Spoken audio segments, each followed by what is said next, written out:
बानो बेगम की 5 बहुओं में से 4 बहुएं सलमा, नगमा, रशीदा और नदीमा बहुत ही खड़ूस स्वभाव की थी, जबकि सबसे छोटी बहू अमीरा बहुत ही अच्छे स्वभाव वाली थी। वो हमेशा गरीबों की मदद किया करती थी। अल्लाह के नाम पर मुझ गरीब को दे दो रोटी बेटी, अल्लाह से तुम्हें जन्नत वसूल हो।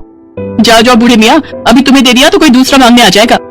भाभी जान, कितनी देर से रशीदा और नदीमा तैयार बैठी हैं। सहरी और इफ्तारी का सामान लेने जाना है, कल से रोजे शुरू हैं, फिर बाजार में भीड़ लग जाएगी। हाँ भाभी, बाजार में तो ईद की बहुत रौनक है, बहुत ही बढ़िया डिजाइनर सूट आए हुए हैं। मैंने तो पहले इनसे कह दिया है 10,000 से कम का सूट नहीं खरीदूंगी, कम से कम 2 सूट तो खरीद ही लेंगे, एक सुबह की नमाज के समय पहनने के लिए और एक शाम को ईद की पार्टी के लिए। ये अमीरा कहाँ गई? कुछ रोटियां रखी थी, वो उन बूढ़े मियाँ को दे रही है। खुश रहो बेटी, अल्लाह तुम्हारी हर मुश्किल में हिफाजत करे। शुक्रिया बूढ़े मियाँ, आप आराम से ये रोटी खा लो, और ये कुछ रोटियां और सब्जी मैंने पोटली में बांधी है, आप घर भी ले जाना। बूढ़ा व्यक्ति अमीरा को ढेरों दुआएं देकर वहाँ से चला जाता है। अमीरा, तुम बाजार चलोगी या हम चारों जाएं? भाभी जान, आप चारों हो आओ, अम्मी जान पीछे से अकेली हैं और उनके घुटनों में भी दर्द है, मैं उनके घुटनों पर तेल लगाने जा रही हूँ। ठीक है, जैसी तुम्हारी मर्जी, चलो हम चारों बाजार चलते हैं। अमीरा बहू, तुम्हें भी बाजार जाना चाहिए था, तुम अपने लिए भी ईद का कुछ सामान खरीद लाओ। कोई बात नहीं अम्मी जान, मैं फिर किसी दिन चली जाऊंगी, अभी तो ईद को समय है, लाओ मैं आपके घुटनों की मालिश कर देती हूँ। या अल्लाह, मेरी बहू अमीरा बहुत नेक दिल है, ऐसी बहू अल्लाह सबको दे। अमीरा बहू, ये लो कुछ रुपए मेरे पास जुड़े हुए हैं, ये गरीबों में कुछ सामान बांट देना। ठीक है अम्मी जान, मैंने भी कुछ सामान खरीदा है, ईद के दिन सब कुछ एक साथ ही बांटाऊंगी, आप भी मेरे साथ चलना। अमीरा बहू, ये चारों इस बात को अभी नहीं समझ रहे हैं, रोजे रखने का असली मकसद तो ये जानती ही नहीं है। हमारे पास अल्लाह का दिया सब कुछ है, पर इन चारों के आ जाने के बाद असलम, अहमद, रहीम और करीम बिल्कुल बदल गए हैं। अल्लाह का शुक्र है कि तुमने मेरे बेटे इकबाल को बदलने नहीं दिया, वो आज भी गरीबों की मदद के लिए सबसे आगे रहता है। अमीरा बहू, इस्लाम के मुताबिक जिस मुसलमान के पास भी इतना पैसा या संपत्ति हो कि वो उसके अपने खर्चे पूरे हो रहे हों और वो किसी की मदद करने की स्थिति में हो, तो वो दान करने का पात्र बन जाता है। जकात के बारे में पैगंबर मोहम्मद ने फरमाया है, जो लोग रमजान के महीने में जकात नहीं देते हैं, उनके रोजे और इबादत कबूल नहीं होती है, बल्कि धरती और जन्नत के बीच में ही रुक जाती है। पर इन्हें ये बात समझ नहीं आ रही, फितरे की रकम भी गरीबों, बेवाओं व यतीमों और सभी जरूरतमंदों को दी जाती है। इन सब के पीछे सोच यही है कि ईद के दिन कोई खाली हाथ ना रहे, क्योंकि ये खुशी का दिन है। अल्लाह ताला ने ईद का त्योहार गरीब और अमीर सभी के लिए बनाया है। गरीबी की वजह से लोगों की खुशी में कमी ना आए, इसलिए अल्लाह ताला ने हर संपन्न मुसलमान पर जकात और फितरा देना फर्ज कर दिया है। पर मजाल है कि आज तक इन चारों ने कभी किसी गरीब बेसहारा को जकात और फितरा दिया हो। ये अल्लाह ताला से डरती नहीं है, इन्हें सिर्फ अपने आप से मतलब है। कहते कहते बानो बेगम उदास हो गई। अमीरा बहू, जब तक इनके अब्बू जिंदा थे, हमारे घर से हर साल जकात और हर ईद पर फितरा निकलता था। हमारे घर में पूरा महीना रोजे के दिनों में गरीबों को जरूरत का सामान दिया जाता था, पर अब ये सब मस्त हो गए हैं। बानो बेगम का चारों बहुओं के कारण मन बहुत खराब था, पर अमीरा उसे उदास नहीं रहने देती, वो उसका पूरा ख्याल रखती है।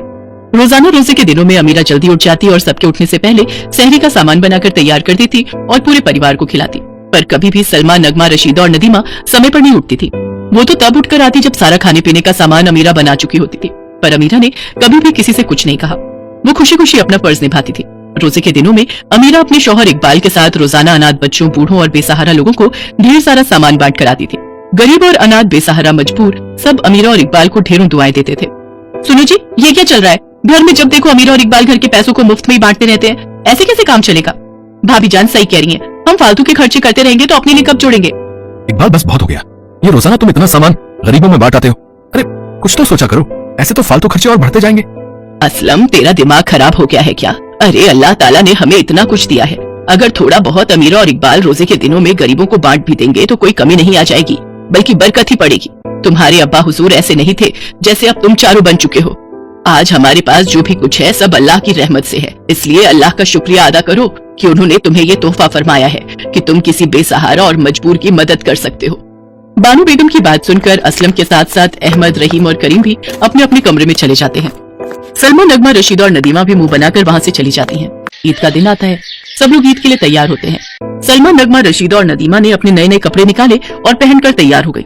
असलम, अहमद, रहीम और करीम भी नए कपड़ों में तैयार थे। सब लोग एक दूसरे के गले मिलकर ईद के त्योहार की बधाई दे रहे थे। अम्मी जान, मैं सोच रही थी बराबर में ही एक अनाथालय है, क्यों ना हम इकबाल के साथ चलकर वहाँ कुछ अनाथ बच्चों के साथ मिलकर ईद मनाएं, छोटे बच्चे बहुत खुश हो जाएंगे। हाँ बहू, ये तो तुमने बहुत अच्छी बात कही है, चलो एक बार हम अनाथालय चलते हैं। आप सभी चलिए ना। नहीं नहीं, हमारे पास इन सब फालतू कामों के लिए टाइम नहीं है, अभी हमें घर जाकर ईद की बहुत सारी तैयारी करनी है, शाम को मेहमान आने शुरू हो जाएंगे।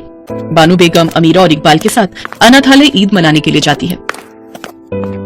तुम चारों जाकर शाम की पार्टी की तैयारी करो, तब तक हम चारों सामान लेकर घर पहुंचते हैं। असलम, अहमद, रहीम और करीम बाजार निकल जाते हैं और सलमा, नगमा, रशीदा और नदीमा घर चली जाती है। भाभी जान, आपने बिल्कुल सही किया। अगर हम अम्मी जान और अमीरा की बातों में आ जाते तो घर आकर इतना बढ़िया बढ़िया पकवान खाने का मौका हाथों से छूट जाता। अब जल्दी जल्दी ये सारे बढ़िया पकवान खा लेते हैं। आप सब भी आ जाओ। बस मैं अभी आई, ये अपना सूट प्रेस कर लूं, फिर शाम को तैयार भी होना है। नदीमा प्रेस का बटन बंद करना भूल जाती है और सब मिलकर खाते पीते गप्पे मारने लगती हैं। तभी प्रेस की तार में से एक चिंगारी निकलती है और आग लग जाती है। धीरे धीरे आग पर्दों तक पहुंच जाती है और देखते ही देखते अचानक से पूरा घर जलने लगता है। बानू बेगम की चारों बहुएं चीख पुकार कर रही थी। घर में आग बढ़ती जा रही थी। कोई बचाओ, या अल्लाह बचाओ। भाभी जान, आग बढ़ती जा रही है, हमारा बचना मुश्किल है। अब तो अल्लाह ही हमें बचा सकते हैं। लगता है हमें अपने किसी गुनाह की सजा मिल रही है। जो आज हम चारों इस आग में फंसे हैं, हमसे कोई तो गुनाह हुआ है। मुझे तो लगता है अल्लाह हमसे नाराज हो गए हैं, हमें उनसे माफी मांगनी चाहिए। या अल्लाह, अगर हमसे कोई भी गुनाह हुआ हो तो हमें माफ कर दो, हमें इस आग से बचा लो। लगातार आग बढ़ती जा रही थी। इतनी देर में बानू बेगम अमीरा और इकबाल के साथ वहाँ पहुंच जाती है। इकबाल के चारों भाई भी तब तक आ चुके थे, पर कोई भी अंदर जाने की हिम्मत नहीं कर पाता क्योंकि आग से पूरा घर झुलस रहा था। फायर ब्रिगेड अभी तक आई नहीं थी। सब लोग देखते हैं अमीरा अल्लाह को याद करके दुआ कर रही है। या अल्लाह, मेरे परिवार को सलामत रखना। मैंने हमेशा अपने परिवार की खुशहाली और सलामती की दुआ की है। आज ईद के पाक दिन हमारे साथ ऐसा होगा मैंने नहीं सोचा था। या अल्लाह, अगर तूने मेरी हर दुआ को सुना है और अगर तुझे लगता है कि मैंने कभी किसी का बुरा नहीं चाहा तो इसी पल ही आग बुझ जाएगी और सब कुछ पहले जैसा हो जाएगा। मेरे परिवार के गुनाहों को माफ कर दो, हम पर रहम करो, मेरी दुआ कबूल करो। अमीरा की दुआ कबूल हो गई। अल्लाह ने उसकी सुन ली और अचानक आग बुझ गई। मानो कुछ हुआ ही नहीं, सब कुछ पहले जैसा ठीक हो गया। लोग अमीरा की वाहवाही करने लगे। सलमा, नगमा, रशीदा और नदीमा अपने किए पर बहुत शर्मिंदा थी। उन्हें समझ आ गया था कि आज उनकी हिफाजत अमीरा की दुआ से हुई है। अल्लाह ने अमीरा की दुआ सुनी है क्योंकि अल्लाह भी उन्हीं की मदद करता है जो नेकी के रास्ते पर चलते हैं। सब मिलकर खूब धूमधाम से ईद का त्योहार मनाते हैं। गरीबों में मिठाइयाँ और उपहार बांटते हैं। अमीरा की तरह ही अपनी बाकी बहुओं को ऐसा करते देख बानू बेगम की खुशी का ठिकाना नहीं था।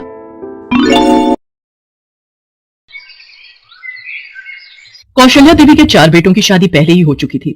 उन सबके 2-2 बेटे थे। 5वें बेटे रवि की लव मैरिज थी जो 2 महीने पहले ही शिखा के साथ हुई थी। कौशल्या देवी लव मैरिज के सख्त खिलाफ थी, पर चारों बहू बेटों ने समझाया तो वो रवि की शादी के लिए तैयार हो गई।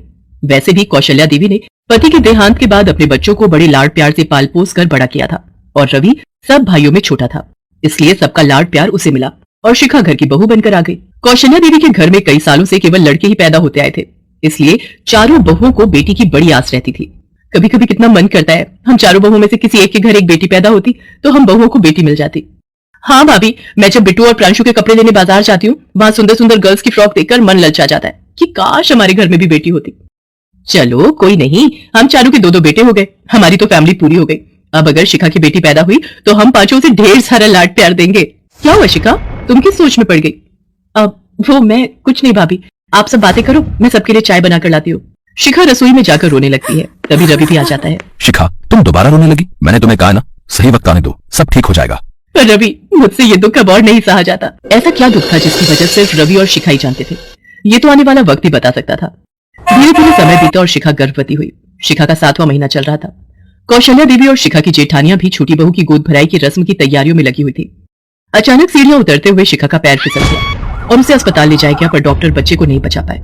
साथ ही साथ डॉक्टर ने कहा कि शिखा अब दोबारा कभी मां नहीं बन सकती। ये सुनकर सब लोग बहुत दुखी हुए।